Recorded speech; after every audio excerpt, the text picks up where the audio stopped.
turma! Hoje vou falar sobre estratégias de sobrevivência, capítulo 2, da página 46 à página 50 do livro didático de ciências do 7º ano. Vou fazer a continuidade do capítulo que estamos trabalhando.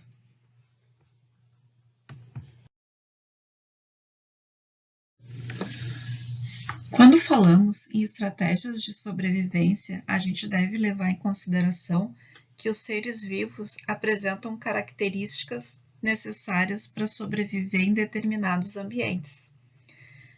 Essas características, elas se adaptam a diferentes condições de temperatura, salinidade, quantidade de água e luz, composição do solo, disponibilidade de nutrientes, presença de predadores, entre outros.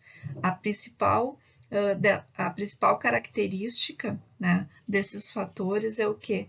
São as estratégias de sobrevivência.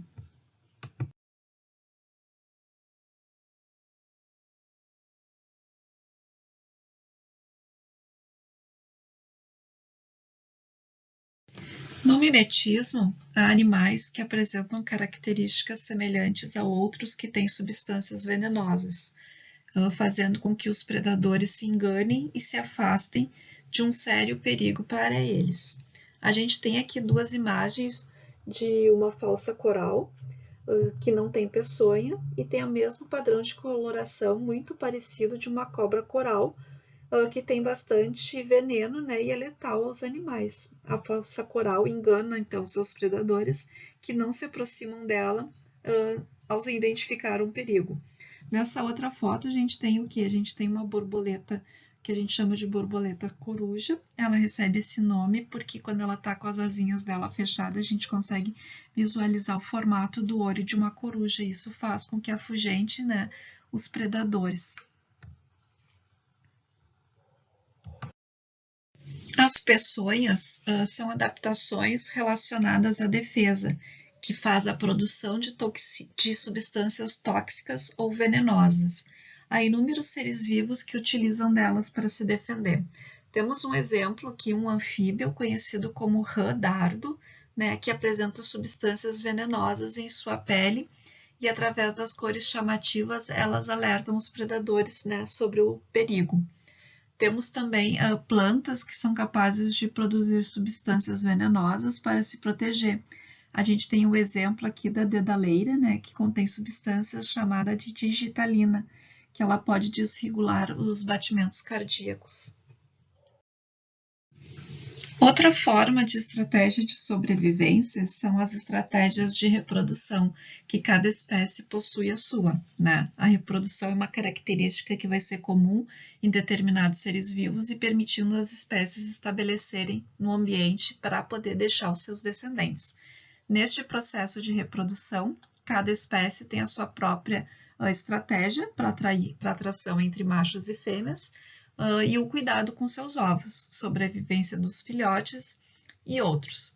Algumas espécies, né, para que essa reprodução aconteça, é necessário que o macho atraia as fêmeas, e para isso ele pode utilizar diferentes estratégias. No caso das aves, que é o que a gente tem representado aqui, a gente tem o quê? Né? O macho ele tenta atrair pelo canto, ele tem um padrão de exuberância nas penas, ele é mais colorido, ele constrói os ninhos para abrigar os filhotes, né?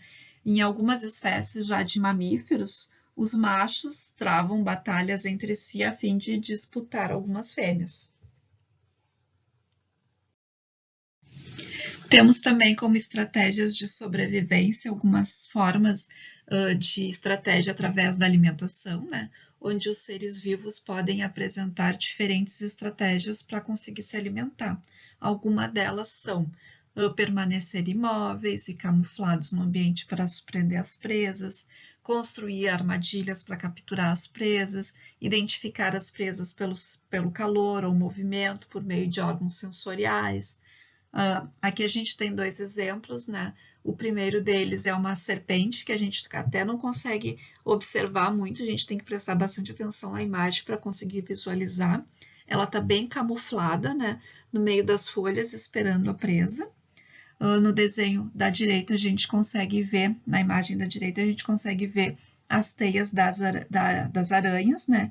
Que ela faz uma estratégia bem fácil, né, para capturar os insetos. Ela fica paradinha ali no centro esperando que o alimento chegue até elas.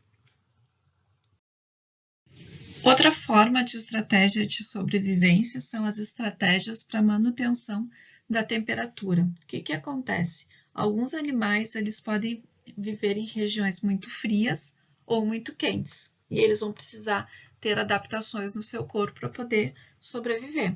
Então, para manter essa temperatura corporal. Essas características vão estar relacionadas diretamente com a anatomia do corpo de cada animal, ao funcionamento e até mesmo ao comportamento desse animal.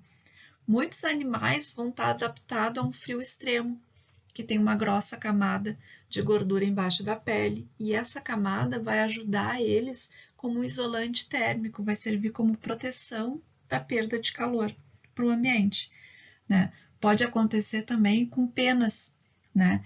E essas penas podem agir também como isolante térmico e dificultando a perda de calor. Isso acontece porque há camadas de ar entre eles, que dificulta a troca de calor com o ambiente externo. No inverno, os dias eles são mais curtos e as temperaturas caem muito, tornando então menor a disponibilidade de alimento, fazendo com que esses animais acabem hibernando e se escondendo em abrigos e protegendo-se de predadores. E durante essa hibernação, eles precisam, né, dessa camada de gordura, né, para manter o metabolismo funcionando.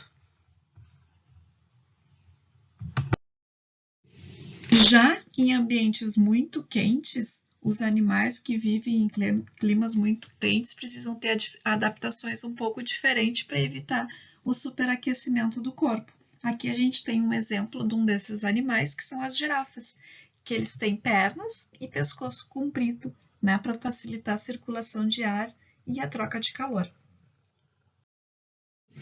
Bom, pessoal, a gente fica por aqui hoje. Até a próxima aula. Beijo!